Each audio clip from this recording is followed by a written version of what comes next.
Welcome back to the Kitchen Hustle, you guys. It's Charles. I'm here with New York Times bestselling author Max Lugavere. Thanks for having me. Your amazing book, Genius Foods. So you're in the kitchen with me. I'm super excited. You guys, I like bribed Max to wear this apron. So thank you for being a sport. Anytime. Yeah, so thanks for being here. You're sharing with us 5 different brain foods. Yes. Because I want to go into this book. How did this book even start? Yeah, so I mean, I started as a journalist. I actually used to live in LA. I watched all your stuff. I actually watched you grow. What was it, Al Gore? Was it Al Gore's network or something? I forget. Yeah, Current TV back in the day. I used to watch that shit because Really? that show was actually creating such good content that actually mattered. And I was drawn to it because I was like, wow, these are actually subject matters on things that I actually appreciate. And you guys were telling stories that bring awareness to all these things. Oh my God, I'm Good so work. happy to hear you say that because, I mean, the network was like, I think, criminally underwatched. Like, we put so much effort into it, but it never really hit its stride in terms of like big ratings. Yeah. So, I mean, despite that, I learned a ton from working there. I mean, it was like grad school, but they actually paid me to work there, which was like such a gift. Yeah. And I was really kind of like a generalist there. I got to work with the Vanguard department, which was like, you know, Emmy award-winning journalism and storytelling. And I got to cover stories that were more passion projects for me. So at the time I was like really into music, and I would use it as an opportunity to profile like my favorite singer-songwriters. And Who is the coolest person you interviewed on Current TV? oh my God. Well, when I was at Current TV, I was obsessed with music. In fact, very few people I think today know this, but I actually sing and write songs, and I used to like do that in Los Angeles. Like, I've played at Hotel Cafe. What? Yeah, We're gonna find clips. Are there clips on YouTube? There are, Like, yeah. We will find exclusive, guys. Yeah. That's love it. So back then I was like really obsessed with music, and both as a like, you know, somebody who's very appreciative of it, and also as a musician. So I used it as an opportunity to profile and become actually friends with like my favorite artists. That's so cool. Yeah. I'm getting insight. Just being in their world. I think being around really creatives is just such a cool thing. Totally. So And how did you veer towards writing and doing research in Sciencebase? I know you have like a really, really, you know, intimate story. I want you to share it. Yeah. So when I left Current TV to try to figure out where I was going to go with my career, I was in, I guess, my late 20s, and had just sort of come from this amazing experience where I was able to work with the best of the best journalists in the world, really. Yeah. In my personal life, I started spending more and more time in New York City, which is where I'm from, with my mother. And I noticed back, I guess it was like 7 years ago now, my mom started to display the very earliest symptoms of dementia when she was in her late 50s. What are the early symptoms? I think a lot of people want to know, because I read something, I think I was reading one of your things from your documentary that we'll talk about later, Breadhead. 52 million people in America have Alzheimer's. Yeah, well, those are the projected Those are some numbers. Yeah, those are the projected. I'm sure that Today, about 15 million people are estimated to have Alzheimer's disease, which I think it's worth noting that that's just one form of dementia. It's the most common form of dementia, but it's a whole category of neurodegenerative conditions. We have Lewy body dementia, we have Parkinson's disease dementia. Alzheimer's disease is the most common, and so it's the variant that has the most research really about it. And so back in those early months when my mom was starting to show these very nebulous symptoms, I mean, she had some symptoms that were more indicative of a movement disorder. I basically focused on both Alzheimer's disease and Parkinson's disease because there simply isn't a whole lot of research on those other variants. You know, I mean, you could take Lewy body dementia, which is what it was revealed Robin Williams had prior to his passing. Oh, wow. Yeah, that's literally 1% of dementia cases are Lewy body dementia. So there's virtually no research on the impact of diet and lifestyle on Lewy body dementia. So in those moments, I really decided to focus on Alzheimer's disease and really becoming an expert on the ways in which diet and lifestyle mediate our risk for developing it. Potentially, if diet might serve any use in terms of treating it. But ultimately, yeah, in terms of preventing. Wow. What were the signs, the 5 signs that you noticed in your mother? Well, remember? I mean, it seemed, first of all, there was a change. So whenever there's a change in a person's cognition, that's when you want to go see a doctor. That doesn't necessarily mean that it's going to be dementia, but there could be medical problems that might manifest in terms of cognitive problems. You know, severe depression can actually manifest as dementia. They call it pseudo-dementia. Okay. Yeah. Certain drugs, In my book, Genius Foods, I talk a lot about statin drugs, which are a very widely prescribed class of drugs that people take for cholesterol. Oh, wow. Certain variants can actually, a side effect could be symptoms that look a lot like dementia. Anecdotally, people report this online very frequently. It's sort of under-recognized, I think, in mainstream medicine, just because statins are given out as if they were from Pez dispensers these days. But really, it's a change in cognition, and what they say is there's some degree of forgetfulness that is typical in normal aging. If you forget where your keys are, that's fairly typical. If you forget what your keys are for, that's when you know you have a problem. That's a good one. So I love reading this book because it's science-backed. You teamed up with a doctor. Who's the doctor? Dr. Paul Graywall. He's a good friend of mine. He's a weight loss specialist. He went through, actually, his story is very similar to yours. Very cool. In that he was about 100 pounds overweight, and he went through medical school, and he realized that he wasn't being taught anything about nutrition. About how to fix his metabolism. And so he basically had to kind of set out on his own, very similar to what I did, very similar to your journey, I'm sure, and really had to teach himself about nutrition. Even though he had this amazing medical, he was a board-certified medical, licensed practitioner, and he ended up discovering low carb and ended up dropping, more than 100 pounds permanently. I know that in the documentary you also talk about diabetes, type 3 diabetes. Yes. Can you tell me more about that? Yeah, so most people are familiar with the term diabetes. There are two widely recognized forms of it. There's type 1 diabetes, which is an autoimmune condition when the insulin-producing cells of your pancreas get destroyed by your immune system. Nobody knows why this develops. But then there's also type 2 diabetes, which is essentially a lifestyle condition brought on by eating too many processed foods, too much added sugar, the combination of sugar and fat in processed packaged foods, an overly sedentary lifestyle, toxic exposures, things like that. I mean, there's a myriad of things that affect a person's metabolic health. But now it's being considered that Alzheimer's disease is a form of diabetes of the brain. Wow. If you have type 2 diabetes, your risk for developing Alzheimer's disease increases anywhere between 2 and 4-fold. So it seems that they are, sort of inbred cousins of one another. And certainly many people that develop Alzheimer's disease do not have type 2 diabetes. So it seems like they're related. And essentially what happens in the brain of a person with Alzheimer's disease is that there's an inability of neurons to create energy. And this also happens in type 2 diabetes. So it's led a growing number of researchers and clinicians really to start thinking about Alzheimer's disease as a form of diabetes of the brain, so much so that they're now calling it type 3 diabetes. Wow. When I read the term, I was like, whoa, this is fascinating. This is like a new label. We've never heard of it, but it all makes sense. It just makes sense. So leading it back to food and preventative health, right? Going back to how foods and lifestyle can actually cause certain diseases and how we can prevent them.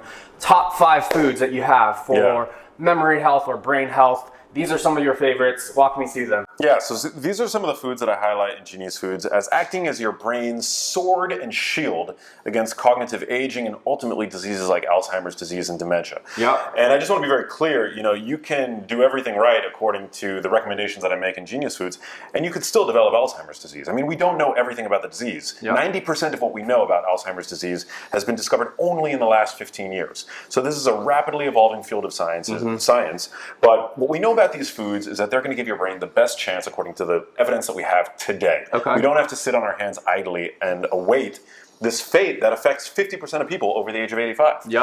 So we've got dark leafy greens and cruciferous vegetables. How do you consume them? Do you put them in smoothies? Like, what's your favorite way? Just get them in, right? Yeah, I mean, I like to saute them. I also like to eat them in salads. I mean, sometimes chewing through kale, you feel like you're chewing through like brush. I feel like a dinosaur. But you can incorporate a little bit of kale with some arugula and some other less rugged forms of greens, and then broccoli, which is a cruciferous vegetable, literally turns on your body's detox pathways. Wow! So that's what I've seen a lot in juices now. They juice broccoli. That's kind of cool. Broccoli or broccoli sprouts. I'm a big fan of broccoli sprouts. Sprouts are next level. Next level. It's still alive. That's the main thing.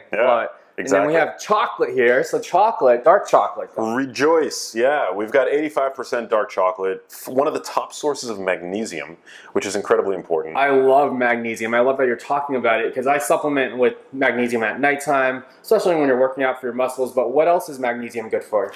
Well, it's important for it plays hundreds of roles in the body, because magnesium is an element that's used as a cofactor in about 300 enzymatic processes in the body that range from generating ATP, which is energy, the energetic currency of cells, ATP, to cleaning up against DNA repair, which is, I've been cleaning up against DNA damage, which is essentially, the underlying problem that precedes cancer, Alzheimer's disease, and aging itself. Yeah. So it's really an anti-aging mineral, yeah. and it's also considered a macro mineral, which means that we need to consume a relatively large amount of it. Okay. When you eat dark leafy greens, you're also getting a decent amount of magnesium, because magnesium is found at the center of the chlorophyll molecule. So chlorophyll is what gives these dark leafy greens their green color. And actually, chlorophyll looks a lot like heme iron, with the one distinction, or hemoglobin rather, with the one distinction that at the center of hemoglobin we have iron, and at the center of chlorophyll we have magnesium. So it's super great for cleansing your blood as well. Totally. Right? 100%. All right, so we have salmon. I love salmon. Tell me about salmon. So wild-caught salmon. Yeah, wild-caught salmon, super important. It's full of an antioxidant called astaxanthin. Yes, I know you're all about astaxanthin. Yeah. Let's get into it. I love What astaxanthin. is it? It's such a fancy word, but let's break it down. Let's make it simple. What is astaxanthin, and why is it important? So astaxanthin is a carotenoid. You've heard of beta-carotene. So it's a similar type of compound. It's fat-soluble, which means that we need to consume it with fat. And it's literally what, it's produced by algae, which are then eaten by krill, which are then eaten by salmon. So is it vegan? Well, it's, if you get it from algae, in the sense that like vegans can take algal DHA, right? That's true. Yeah. I'm not a vegan, but I just asked, like... Neither am I. Yeah. But you'll actually notice that wild salmon is far more red than farm-raised salmon. Okay. And it's because it has more astaxanthin. Okay. And the way that astaxanthin chemically works is it's able to sort of protect cells from the inside out. And this goes for your eyes, the cells of your eyes, the cells of your brain, and also the cells of your skin. It's sort of like an internal sunscreen. That's so good. And if you don't like wild salmon, you can also supplement it, right? You can take it over the counter. Yes, you can take astaxanthin. I usually take about, if I'm not eating wild salmon, anywhere between 12 and 24 milligrams of that per day. And again, you want to take it with fat. Okay, very cool. Okay, next thing we have grass-fed beef. Grass-fed beef. So grass-fed beef is important because actually, we were just talking about astaxanthin. Two other very important carotenoids are found in abundance in the fat of grass-fed beef. Lutein and zeaxanthin. You also get an abundance of vitamin E. You've got 3 times the vitamin E in grass-fed beef compared to grain-fed beef. A rich source of conditionally essential nutrients like creatine, like zinc, like choline. So it's really not just about the protein. I think that's a nuance that gets lost in the, should I go vegan? Should I be an omnivore debate? And that is that, these foods are not just protein. Like, they are a whole range of nutrients that we've identified, their usage in the body, and some of which we have yet to fully identify and appreciate. So for me, it's about really basing your diet around whole foods, and especially whole foods that we probably had similarly during the time in which that our brains evolved. So like cows are a fairly modern invention. We've created cows, but researchers speculate that it was access to land animals and the fat that they contained and the nutrients that they contained that helped catalyze the growth of our brains. Wow, Yeah. That's exciting. And then my next favorite, eggs. Yeah. Something that you can literally consume all of this every single day. Yeah, totally. Yeah. You probably throw them all in one salad and check all your boxes. Chocolate, on the top. I've never had chocolate in a salad, but That's interesting. I think we're onto something. yeah, we've got to try that. So eggs, why are eggs important? So eggs are nature's multivitamin, and especially the yolks. So if you're still eating egg whites, it's a bad idea. Okay. Yeah. And also, if you travel, you've noticed, get like farm, like grass, like cage-free eggs. If you like go to Europe, you see the yolk is like so yellow. It's like almost like orange. Yeah. Right? Those are carotenoids. Yeah, I'm all about the carotenoids. I talk a lot about them in the book. I think that they're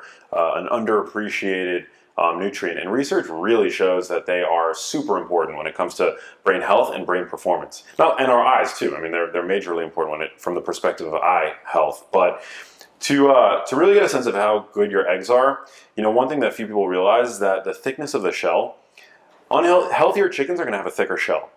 So when you buy pastured eggs, you really got to like muscle through that shell to break it, right? Whereas like a conventionally raised just cracks right open. Just cracks like instantly, yeah. Love it. And I love that in this book, in Genius Foods, you have a plan for people to go on this like plan, right? Totally. Yeah, talk about that plan real quick. Yeah, so I highlight the foods. There's an entire shopping list in the back. Yep. But really I want people to understand the whys and the hows behind the whats. Like I tell people what to eat, obviously, but like it's a motivator. Yeah, I think it's really important to understand the whys. Yes. It's sort of like people have been told for decades to work out, right? Yeah, to work out, but it's not until like you see somebody with a body that you want that you're like, fuck, I could have that, right? Yeah. Like if I get to the gym, or people have been hearing about how dangerous and how unhealthy cigarettes are, but it wasn't until they started putting like the diseased lung photos on the package that behavior really started to change. So I give people a plan in the back of the book that includes everything from what you need to know about ketogenic diets to intermittent fasting, all the things that people are like obsessed with these days. Okay. I break it down and make it really easy in Genius Foods. I love it. All right, so share with us some of your hacks like for your day. Do you have any non-negotiables or things that you do to optimize? You talked a little bit about cryotherapy. What are your thoughts? What do you do to feel your best? Like, do you have something that you do routinely? Yeah, I mean, I'm a big fan of cryotherapy here in Los Angeles. Where do you go? Next Health? Next Health. Okay. Yeah, I love Next Health. Yeah. I've got no financial affiliation with them. Yeah, I just met the owner. What's his name? Kevin. Yeah, he's cool. I just think it's great. I mean, like cryotherapy, obviously it's a modern invention, right? Yes. But you got to think of cryotherapy as being a supplement in the sense that like we evolved with experiencing a broad range of temperatures. Yeah. Right? We would swim in the ocean to catch fish or whatever, is that, I mean, a lot of us evolved, on the coasts, actually. It's believed that once humans actually made it over to the coasts and had access to seafood, that actually provided the raw building blocks to create the modern Homo sapien brain. So when you go into a cryotherapy chamber, I mean, it's basically like kind of getting back a little bit of what we've lost in the modern world due to chronic climate control. Like you spend 3.5 minutes in this freezing chamber, and it actually seems to have a number of pretty robust effects on the body. Yeah, anti-inflammatory. It like wakes you up right away. Wakes you up. I mean, you feel great. Yeah, good afterwards. For your circulation. What else? I mean, I think it's good for. Sometimes, like I have like low back issues. I feel like that's fairly common today. Yeah. Cryo, like. Definitely temporarily, but immediately afterwards, like I feel like I've got like the back of like a 17-year-old, You look 17, so but what else are you excited about? Man, so much. I'm just excited that Genius Foods has like gotten out there. And you can pick it up anywhere. We'll leave links below. Make sure you guys cop this. This is awesome. Yeah, cop it. Yeah, what else? Man, I like intermittent fasting. I'm big on taking, a couple of hours of the day and not eating. I used to really kind of buy into the whole like you need to eat 6 small meals per day to like stay healthy. I mean, we all kind of like grew up with that. And your thoughts on sugar? What are your thoughts? Yeah, you want to eat a lower carb diet, I think. I mean, even today when we are. But there's healthy carbs, right? Let's talk about that. So complex these are carbs. Yeah, these are absolutely, carbs. right? Yeah, like the sweet potatoes you do or no? I'll do sweet potatoes. If I've been active, in the post-workout window, I'll do sweet potatoes. But if I've been like sedentary, if I've been sitting at my computer all day editing podcasts or like writing articles, I'm probably not going to reach for the sweet potato. I'm probably going to go for the, lower glycemic load foods like Brussels sprouts, cruciferous vegetables, cauliflower. I'm a huge cauliflower fan, things like that. Yep. Sweet potatoes I'll use as a reward if I've been active because I know, when you're exercising, especially if you're doing high intensity work, your muscles are a sponge for sugar, right? Yep. And once you use the sugar that's stored in your muscles in the form of glycogen, well then there's a vacancy. You've got a place to put the sugar that you're consuming from sweet potatoes or from rice or whatever. Yep. So I mean, these foods are not bad for you in any sense. They're just being misused today because we tend to eat them in isolation, sitting at our desks, when recreational physical activity is at an all-time low.